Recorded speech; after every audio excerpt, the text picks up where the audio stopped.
Hello everybody and welcome to the Thigh channel with our next video in the Ask Reddit series. Today's video, what unsupervised childhood activities did you do that probably should have had you killed? Swimming in a drainage canal by my house, barbed wire, horse crap, concrete, fertilizer runoff, etc. I grew up on an Air Force base, and back behind the school there was an old pond with suspicious rainbow ripples that was surrounded by 50-gallon barrels. We call it the Devil's Claw and spent the entire summer there every year. And yep, I looked it up, and it's a super fun site because it was the jet fuel dump. Yeah, you should have got tested for jet fuel contaminant in your system. That stuff is really toxic and can stay in your system for decades. Katie Elwood says, my cousins and I were, from the time we were toddlers, we were sent out into the forest in the morning with nothing but whistles to scare the bears. One time I chased a bear. Revolution Rose says, I swear my grandpa tells us the same story. Is this some sort of time warp stuff going around here? Keeps the memories fresh. We used to dig tunnels through the hay that they stored in the barn that would be like 10 meters high in places. The tunnel would regularly collapse and we just shrug it off and dig another. Quite the same activity but with snow. Few times in news I've read about children suffocating into a tunnel that they made from the snow that collapsed. Extra bonus if you could find a half sheet of rotted plywood to use for the roof to your cave and cover it with snow. More points if you let a homeless man pretend to be the monster in the cave who would chase you if you stayed too long. Hey, we did that too. We had a hayloft and we would purposely jump from the rafters onto the tunnels to see if we could hit anyone crawling through the tunnels. That was so scary. I would jump on bales, but that was all that I could stomach. We would jump bales and play tag. None of us would blink an eye at making a 4 to 7 foot jump between almost 2 stories up. But as you can imagine, young kids can't really make jumps that long reliably. My sister missed once and fell all the way down between some bales. She got wedged between them and we had to get an adult to pull her out, and she lost a shoe in the process. Climbing trees too high. When I was a kid, we used to toss apples under the tree, climb the tree, and when the horses that my grandparents raised would come to eat the apples, we would leap on the horses. Most of the time, horses would buck and take off running with a kid on its back. How are you alive? This is nuts. An apple a day keeps the doctor away. So that slogan became common, but apples didn't always have a wholesome reputation. In the 19th century, you were most likely to consume one in the form of apple cider or brandy. They also didn't taste like modern apples. They were bitter. Johnny Appleseed planted orchards for cider as the country expanded, not just 'cause gosh shucks apples is dandy, it also allowed him to claim the land he planted was settled and cultivated so claim he could get the claim of the land and resell it. As the temperance and prohibition movement gathered steam, apple growers needed to market their product, so they latched onto this phrase and also bred sweeter apples. Trivia. To be fair, they also may have also thought apples is dandy. Wow, that's scary. Horses can be eaten by larger cats, such as mountain lions and leopards. Probably was terrified when something jumped into it from a hidden spot on a tree and hung on when it ran. As you know, as an 11-year-old, that thought never crossed my mind. LOL, you're probably glad you never fell off. Leopards are only 60 pounds and can kill gorillas and drag 3 times their body weight up a tree. And the horse probably would fall solidly into the prey category. If the horse mistook you for a predator, it could have tried to kill you, thinking that you were going to eat it. Tree riding. Climb a tree and have your friends cut it down. We would have a contest to see who would climb the highest.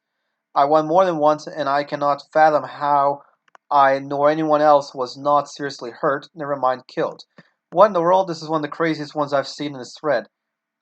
My brother got our ball stuck in a tree, and we had to put a ladder in the tree to get to the top. I told my brother I would pay him $5 to do it, and I never did. He held that over my head for years, and I finally paid him back when he graduated high school. My mom found out at my wedding during his speech about this and was not happy.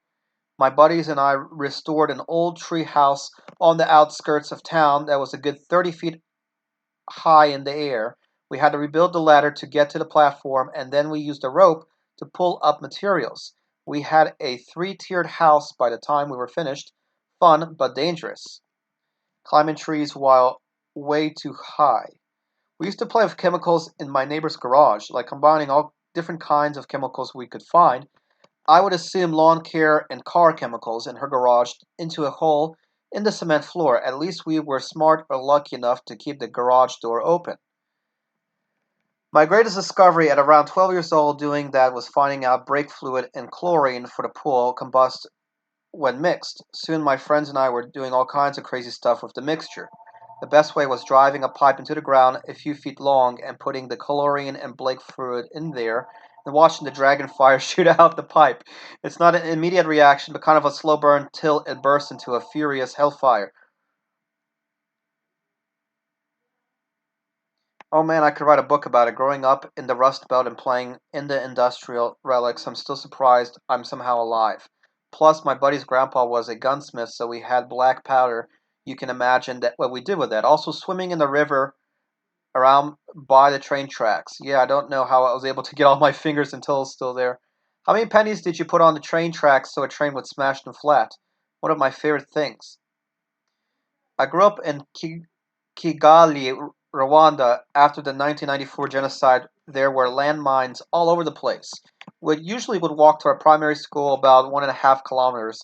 As kids, we used to play soccer on the street while walking to school. So one day the ball fell in a bush, as always, and I went for it. Little did I know the stone like thing under the ball was a notorious landmine. I got the ball and I asked the other kid what it was. 10 minutes later, the entire neighborhood was on site talking about how I just cheated death. Never will I ever forget it. If I stepped on the mine that afternoon, I would not be writing this today. Glad to hear to see you write this comment. That's scary. Feel like using the mine should be a war crime punishable by demining labor. Not marking their location is a war crime. I grew up within the boundaries of Tufts University campus. At the end of my street was a campus building that was 6 stories high. I remember climbing to the top of the fire escape, stepping over the railing onto the slate pitched roof. I held onto the dormer and made my way to the top of that roof. Then, when I would walk up to the pitch of the roof and straddle the pitch, I looked out on the Boston skyline. I was 10 years old, well over 100 feet up. One slip and I was sidewalk pizza. I can't believe I survived by being a latch kid in the 80s. We did the same thing on the roof of main building at Vassar in the 80s. I bet they all got access to the roof closed off now. A friend and I also fenced there on the catwalk. We were college students, so no excuse for stupidity. In the Great Rock Wars in grade school, we played this during recess. We just whipped pebbles at each other hard. Also, I pay homage to my fallen fourth grade friend. May we never forget you.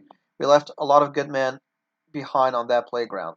I can still see little Jimmy. He caught a rock right in the cheek. The school nurse did what she could, but he was finished. He went home too soon that day. But alas, recess continued. For Jimmy, our comrades would scream as they hurled the sharpest rocks they could find. For they had taken one of us, and thus we may slay 10 of their number, as required by the terrible quota given to us by that one kid who was weirdly tall for his year. 1, 3, 4, 6, 7, he counted aloud, and it became apparent this wasn't his first tour in the third grade. I breathed a sigh of relief, for now we knew this wasn't a battle of wits, and our quota suddenly seemed more attainable. Victory was nigh. But alas, the enemy was determined not to fall. They brought us out a secret weapon hidden from the great teachers.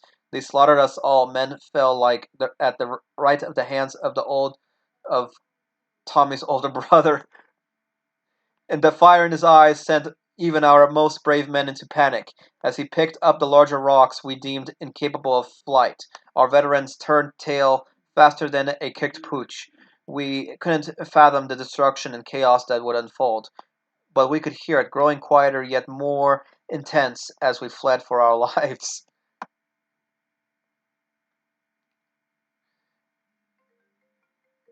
Alright, guys, well, thank you all for watching. We'll see you all in the next episode. Subscribe if you have not already, and we'll see you all soon. Take care.